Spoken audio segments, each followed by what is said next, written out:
Assalamualaikum warahmatullahi wabarakatuh.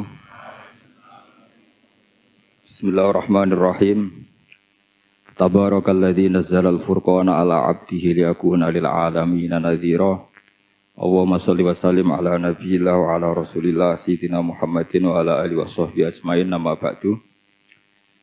Kita meneruskan kajian yang paling penting dalam ulumul Quran termasuk adalah al-ibratu bi umumil lafzi la bi khususis sabab. Itu terkenal sekali. Jadi Nabi karena seorang manusia, apapun hebatnya Nabi ini seorang manusia, tentu kalau ngandani cara Jawa atau menghitobi, pasti ngendikan sama yang di depannya. Tapi bukan berarti hukum ini khusus pada yang di depannya, tapi menjadi umum. Kenapa menjadi umum? Ya karena kebaikan itu boleh dilakukan oleh siapa saja.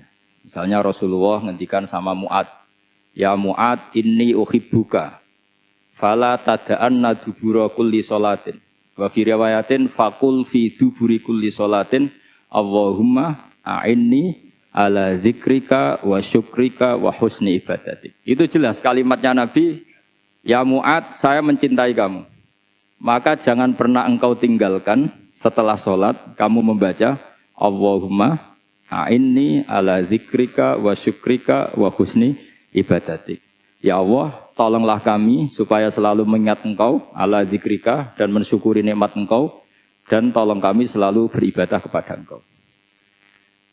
Lalu kalau melihat asbabil wurud, kalau dalam ilmu hadis biasanya disebut asbabil wurud, kalau dalam ilmu Quran disebut asbabin nuzul, tentu yang didhawuhi itu ya Mu'ad.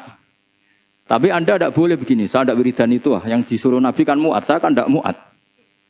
Itu tidak boleh seperti itu. Makanya kita tidak boleh terlalu tekstual, karena tadi resikonya Anda tidak mengikuti kaidah al-ibratu bi umumil lafzi la bi khususi sabab. Sebab itu saya tadi di kantor rektorat di Pak Ondas ya, bilang nanti untuk kajian yang di kantor rektorat pakai kitab Syajaratul Ma'arif, karena kitab itu juga yang sekarang dalam proses penerjemahan saya dengan Pak Quraisyab di PSG, yang di sini pakai kitab Itqan. Nanti mulai bulan depan, karena saya dipaksa untuk meneruskan.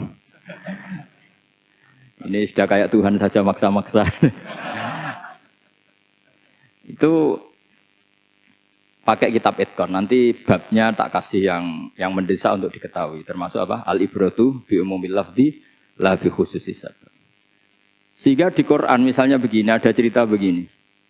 Nabi Isa itu bilang begini, saya ini siapa? Saya ini adalah orang, kata Nabi Isa, wa ja'alani mubarakan aynama kuntu. Saya adalah orang yang di mana-mana itu memberi berkah, memberi manfaat kepada siapa saja. Itu jelas tentang Nabi Isa. Tapi oleh ulama dikasih judul yang umum. Babu nafil ibad bikullil bilad. Bab bahwa seseorang harus bermanfaat hidup di mana saja, kapan saja. Meskipun itu Allah cerita tentang Nabi Isa. Tidak bisa kamu bilang itu kan Isa, saya kan tidak Isa. Tidak bisa seperti itu. Isa adalah ibaratun an ahlil khairi. Isa adalah figur orang baik. Tentu yang dilakukan baik. Tentu kebaikan boleh ditiru siapa saja. Jadi sehingga nanti pada akhirnya nama-nama yang disebut Allah di Quran itu kalau nama orang baik tentu kita boleh ikut. Paham ya? Kalau nama orang buruk tentu kita tidak boleh ikut. Ya gitu aturannya. Sehingga tadi ada al-ibratu bi umumil lafzi la bi khususi sabab. Jadi yang jadi pegangan adalah standar kalimat umum dengan pemaknaan yang ditentukan ulama. La bi khususi sabab, tidak terkait sebab itu. Misalnya yang paling masyhur tentu dalam hadis Madinah itu kira-kira kan utaranya Mekah ya, kira-kira ya. Utaranya Mekah apa selatannya? Utaranya kayak utaranya.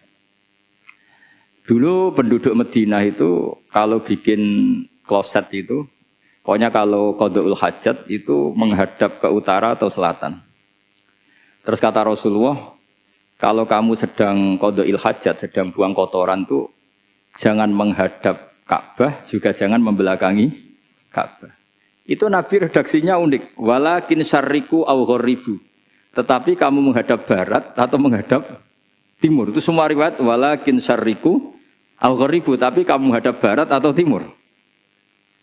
Nah, artinya apa? Kata syarriku aw gharibu adalah binisbat di ahli Madinah. Karena orang Madinah posisinya di utara Mekah. Sehingga kalau menghadap utara atau selatan berarti menghadap Ka'bah atau membelakangi Ka'bah. Dan itu tidak boleh dalam proses qada'il hajat, masbuk kotoran. Terus Nabi memerintahkan menghadaplah ke barat atau ke timur.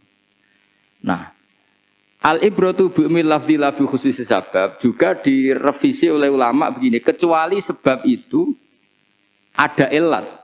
Maka kalau demikian yang dimenangkan ilatnya bukan teknya. Saya ulang lagi, yang dimenangkan ilatnya bukan teknya. Kayak tadi, di hadis itu kan Nabi ngintikan apa? Tetapi menghadaplah barat atau menghadap ke timur. Tentu orang Indonesia malah kalau itu kebalikannya. Orang Indonesia kalau ke barat atau ke timur kan malah menghadap Ka'bah atau membelakangi Ka'bah. Di sini pentingnya ijtihad. Dan ijtihad ini lazim, bukan harus Imam Syafi'i atau Imam Malik. Semua orang normal pasti tahu proporsi kalimat tadi. Karena ada aturan al-hukmu yaduru ma'ilatihi wujudan wa adaman. Begitu seterusnya. Ini penting saya utarakan. Sehingga ketika Rasulullah sedekah dengan dinar dikasihkan fakir miskin atau dirham dikasihkan fakir miskin, pikirannya ulama adalah sedekah dengan mata uang yang berlaku saat itu. Tidak selalu ditetapkan dinar atau dirham. Begitu juga ketika Rasulullah dulu zakat fitrah pakai susu kering atau pakai kurma atau pakai gandum.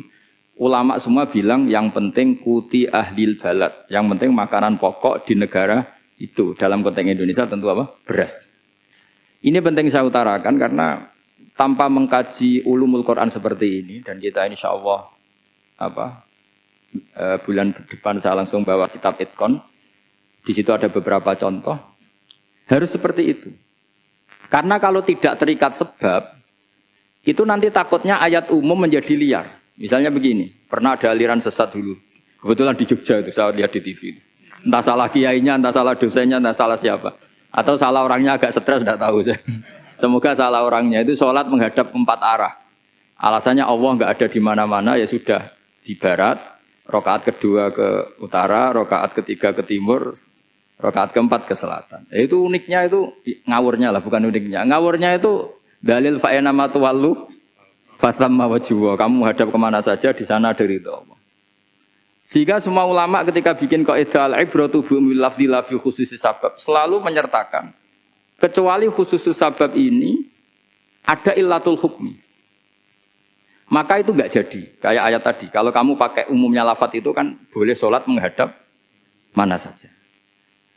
Nah makanya Imam Syafi'i ketika ditanya, lalu ayat ini proporsinya gimana? Kata beliau, fis safar. Orang yang sedang di pesawat, mau sholat, tentu masuknya fatamma wajibah. Jadi dalam kondisi bepergian, yang kita ingin sholat, maka pakainya ayat seperti itu. Tapi kalau kondisi nomar, fawal diwajaka syatral masjidil haram. Jadi makanya ini penting ngaji ulumul Quran. Kita tidak bisa hanya megang terjemah atau megang apa, kemudian kita fatwa atas nama Quran dan hadis. Sehingga dulu syaratnya memang ketat, harus hafal Quran, hafal hadis, menguasai usul fikih, menguasai macam-macam. Karena tanpa itu memang tidak bisa. Sampai Ibnu Abbas ngendikan, kamu jangan pernah fatwa pakai Quran. Fa inna lahu wujuhan katsirah, karena Quran punya sisi yang banyak. Walakin hajuhum bis sunnah. Kalau kamu adu hujjah, pakailah sunnah Rasulullah SAW. Karena di situ penjelasan Quran.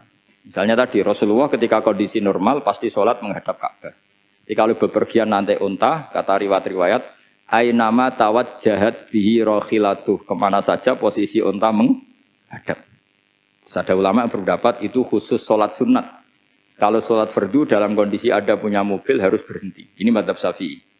Sehingga misalnya saya, Pak Harsoyo, Pak On, bawa kijang, mobilnya sendiri. Kalau sholat fardu jangan mentang-mentang pakai kendaraan terus menghadap sekenanya.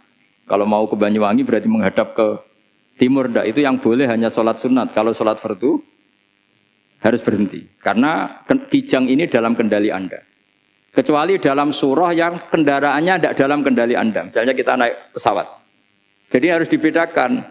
Jangan mentang-mentang Nabi sholat di unta kemana saja menghadap. Tapi konteksnya kan unta ini, cara berpikir unta ini dalam kendali Nabi. Tapi kalau pesawat kan tidak. Jelas ya? Jadi makanya ini pentingnya proporsional. Jadi kalau kita naik kijang misalnya mau ke Banyuwangi, kalau waktu duhur ingin sholat ya harus berhenti. Karena yang aina matawajjahat bihi rokhilatuh, kemana saja kendaraan membawa kita itu dalam konteks sholat apa? Sunnah. Jadi ini pentingnya ulama. Ini yang dikatakan al-ulama warasatul anbiya. Karena sanad ini musalsal terurut sampai Rasulullah SAW. Terus ada lagi ayat umum yang akhirnya jadi judul umum. Misalnya begini. Kita tahu cerita Nabi Khidir, di antara ceritanya ada satu kampung itu pelit. Makanya orang pelit itu wajib didendami. Karena Nabi pun itu baik-baiknya orang. Kalau sama orang pelit tetap dendam. Karena buruk-buruknya orang itu orang pelit. Tahu kan alamatnya orang pelit? Qoribun minan nar, ya dekat-dekat neraka itu. Karena al-bakhil qoribun minan nar, ba'idun minal jannah. Jadi kalau sama tanya alamatnya ya dekat-dekat neraka. Singkat cerita Nabi Musa dan Nabi Khidir itu kecapean sekali masuk satu kampung. Karena saking kecapean lapar minta kampung itu menyediakan makanan. Istatama itu mereka minta makan saking laparnya, saking karena di perjalanan yang melelahkan. Istatama ahla fa'abau ayyudayyifuhuma. Tapi kampung situ kampung pelit. Sehingga semuanya tidak mau yang ngasih apa? Makan. Tapi pas mau keluar dari kampung ada tembok, ada kayak prasasti itu yang mau roboh. Yang mau apa? Roboh. Terus sama Nabi Khidir, tembok yang mau roboh ini ditata. Ditata jadi baik lagi. Nabi Musa kata Nabi Musa, kok kurang pegawaian mau medit, pagri mbok urusi. Jadi makanya dendam sama orang meditnya agak sunat. Karena Nabi Musa juga marah sama Nabi Khidir. Orang kayak kampung kayak begitu pelit kok temboknya apa rusak kamu benahin gitu. Terus Nabi Khidir menjawab, wa amal jidaru fakana luhulamaini yatimaini fil madinati wa kana tahtahu kanzul lahuma wa kana abuhuma solihah. Begini loh, tembok ini adalah penyimpan harta. Penyimpan harta untuk anak yatim. Bapaknya dulu itu soleh. Artinya terus dibabkan oleh ulama. Babu ikrami sibyanil mu'minin. Bab kita memuliakan anak-anak orang soleh. Sehingga dalam adat kita menghormati Habib, menghormati Gus, menghormati anak pahlawan, menghormati orang-orang yang dulu berjuang kepada untuk Indonesia. Karena di antara yang dipertimbangkan Nabi Khidir adalah wakana abuhuma solihah. Tentu kita menghormati putra-putri yang dulu mendirikan UII, macam-macam. Ya tentu proporsional, tapi tetap saja dapat poin dulu atas nama putra pahlawan, putra orang-orang soleh. Karena Nabi Khidir ketika mempertimbangkan itu, alasannya wakana abuhuma solihah. Fa'aroda rabbuka yablugha ashuddahuma wastakhrijakan zahuma. Tentu Allah ingin kalau tembok ini roboh, kemudian kelihatan khazanahnya atau tabungannya, nanti dipakai orang-orang dolim. Kalau dipakai orang dolim, maka yang berhak tidak mendapatkan. Sama, negara ini itu dimerdekakan oleh para pahlawan supaya dikelola secara kesolehan, supaya dikelola secara orang baik. Maka orang soleh semua harus ikut kompetisi dengan tanda kutip merebut negara. Karena apa? Tapi tentu tidak perlu chaos, tidak perlu anarkis, karena tentu kemerdekaan ini dibela-belain supaya kita jadi baldatun thayyibatu wa rabbun ghafur. Sama, pertimbangannya Nabi Khidir, kalau ini kebongkar tersibak, pasti diambil orang-orang zalim. Dan akhirnya yang yatim tadi tidak dapat. Akhirnya dibabkan lagi di bab tertentu. Bab menjaga harta supaya tidak dikuasai orang zalim. Jadi akhirnya menjadi sekian varian ilmu. Pertama, varian ilmu bab menghormati anak orang soleh. Terus bab supaya harta ini tidak dikuasai orang zalim dan seterusnya dan seterusnya.